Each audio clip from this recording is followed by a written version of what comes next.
Hello guys! Nakadiscover pala ako ng bagong inumin. Ito ang Nesty Cleanse High in Fiber. Combination of green tea, lemon, and cucumber. High in fiber, kaya i-try nyo din guys. Nesty Cleanse.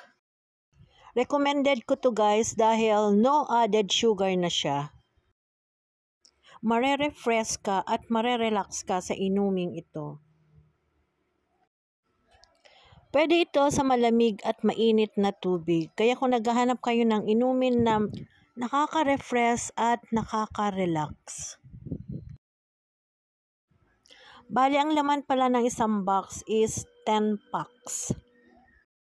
Nabili ko pala ito guys sa SM Hypermarket.